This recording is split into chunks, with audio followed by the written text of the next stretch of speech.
I just saw your face light up when you took a bite of that. I don't do this every day. Take it from someone who does, you fucking should.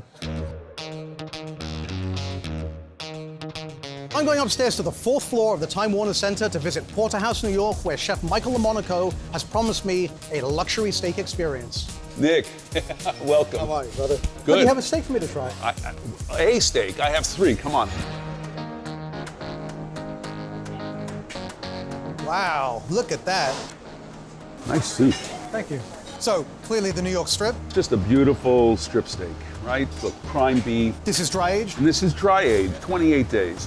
And then the Snake River American Wagyu. Which, It's a blend of Black Angus yes, and Japanese Wagyu beef. Wagyu beef. I call it Wangus. And speaking of Wagyu beef, People will say, well, I don't get it. It just looks like a lot of fat. There's no way to describe Japanese Wagyu except to eat it. Why don't you season these, chef, and let's get them in the pan. if you can't stand the meat, get out of the kitchen. Wow, look at that.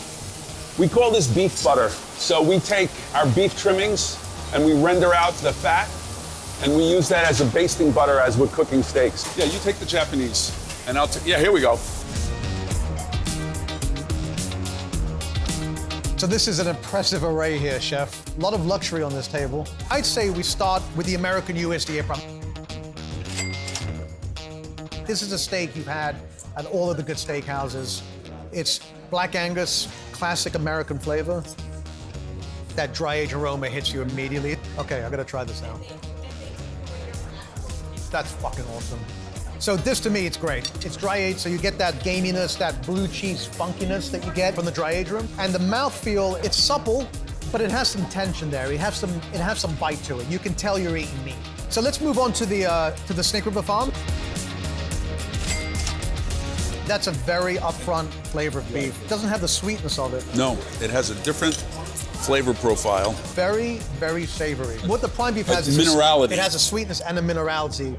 This it's much earthier. Yes. The mouthfeel is really like a piece of tuna, like of a sushi tuna, like high-grade toro. Okay, I think we're ready to move on to the what is the most luxurious thing on here. I'm not sure it's going to be the best. That's of course a matter of opinion. So the Japanese A5 Wagyu. It smells like olive oil almost. It has those rounded, sweet notes, right? The character is a completely different cut of cattle. But it's so far removed, right, from what we're used to eating. Honestly, if I had to rank these, the USDA Prime is my favorite.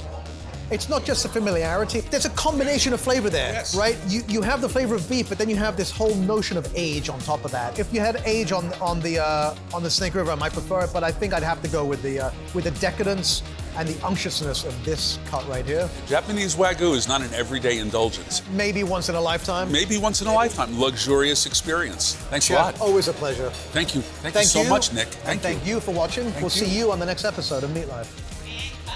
That's it? Good, let's eat. We serve it as a steak. That's a 12-ounce portion. The 12-ounce portion? Do you have to like go to a loan officer before you sit down? Yes.